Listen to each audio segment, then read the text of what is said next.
నమస్తే, welcome to HM24 news. Sarpanch అభ్యర్థి తాళ్లపల్లి శ్రీజ చంద్రశేఖర్ తో ప్రత్యేక ఇంటర్వ్యూ. గుండె నిండా దుఃఖమున్నా నీ కన్నుల జారలేదు అన్నా గుంపు గట్టి మీ పేరు చంద్రశేఖర్. ఓకే. ఇప్పుడు తాళ్లపల్లి విలేజ్ నుంచి మీరు సర్పంచ్ అభ్యర్థిగా పోటీ చేస్తున్నాం మీ వేసేసి. ఓకే, ఇది ఫస్ట్ టైం చేస్తున్నారు లేదా గతంలో కూడా చేశారు? గతంలో కూడా ఫ్యామిలీ నుంచి పోటీ చేయడం జరిగింది.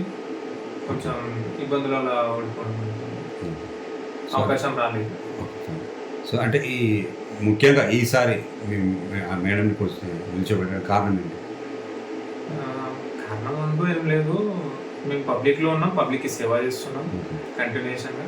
పబ్లిక్ ఏవైతే బాధలు ఉన్నాయో మేము తీర్చాలి అంటే మనకంటూ సేవ చేయడానికంటూ ఒకటి ఉండాలి కంపల్సరీ. మేము పబ్లిక్లో ఎల్లకాలం ఉంటున్నాం. లాస్ట్ టైంలో కూడా మా ఫ్యామిలీ నుంచి ఉంది. మేము చేసే సేవని బట్టి కానీ ఇంకా డెవలప్ చేద్దామనే ఇంటెన్షన్ని ఇప్పుడు నార్మల్గా ఏదైతే ఉందో పబ్లిక్ ఎంత సఫర్ అవుతారో దాన్ని మా వరకు ఎంతవరకు వచ్చింది అనేది మేము చూసుకుంటున్నాం రెగ్యులర్. రోడ్లు వేసినంత మాత్రాన డెవలప్ చేసి పెయింట్లు వేసినంత మాత్రాన చూపించడం కాకుండా స్టూడెంట్స్ ఎవరైతే ఉన్నారో వాళ్ళని ముందుకు ఫార్వర్డ్ చేసి దాని నుంచి ఇంకా ఉపాధి కలిగించి ఇప్పటి వరకు ఏదైతే తాళ్లపల్లిలో లాస్ట్ నుంచి ఒక 5 years 6 years నుంచి ఒక్క ఉపాధి కూడా కలిగించింది లేదు మా విలేజ్ వాళ్ళకి. మేజర్ ప్రాబ్లమ్స్ ఉన్నాయి, ఇప్పటివరకు పట్టించుకోలేదు.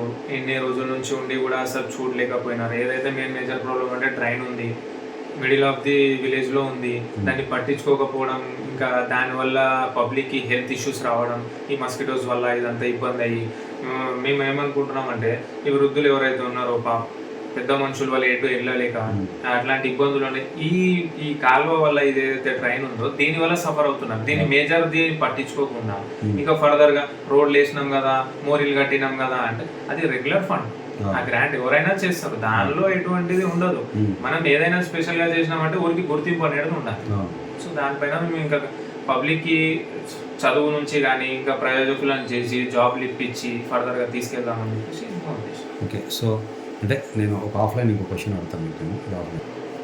ఓకే, ఇప్పుడు ప్రస్తుతం గ్రామంలో అభివృద్ధి ఎక్కువగా లేదు అని మీరు చెప్తున్నారు కాబట్టి, సో మీరు ఒకవేళ మీకు గెలిస్తే సో మీరు చేసే అభివృద్ధి కార్యక్రమాలు ప్రధానంగా ఏదైతే మేజర్ విలేజ్ అయితే ఉన్నాయో దాన్ని 100% తీర్చిదిద్దడానికి ఈ కాలువ ఏదైతే ఉందో చాలా రోజుల నుంచి దీనివల్ల ఎంత సఫర్ అవుతున్నారో మేము చూస్తున్నాం. నేను భయపడితే ఇక్కడ మనది 28 years అంటే నాకు తెలివి వచ్చిన నుంచి కూడా 20 years నుంచి కూడా చూస్తున్నా మేజర్గా ఏదైతుంది.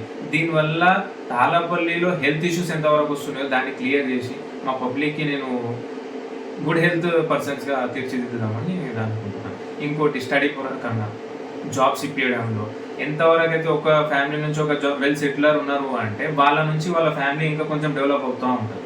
ఎక్కడైతే ఇక్కడే డెవలప్మెంట్ ఆగిపోయిందో, పబ్లిక్లో అవేర్నెస్ లేక, స్టడీస్కి పంపించలేక, కొంచెం ఏదైతే ఉందో స్టడీస్కి అన్ని రకాలుగా మేము హెల్ప్ చేసి ముందుకు సహాయపడతాము.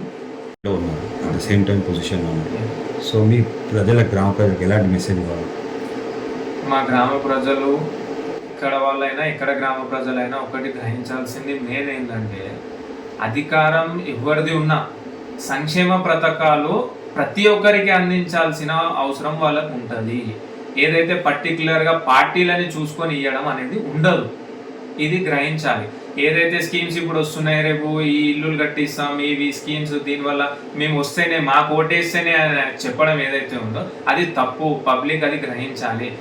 ఒక్కటి అమలు అయ్యింది అంటే స్టేట్ స్కీమ్ ఏదైతే ఉందో అది ప్రతి ఒక్కరికి వర్తిస్తుంది. దాన్ని కొట్లాడి మనం తీసుకోవాలి. ఎవరైతే అర్హులు ఉంటారో వాళ్ళకి 100% చేరదీస్తామని చెప్పి మేము మీ రూపంగా చెప్పగలం. Finally your request to the voters.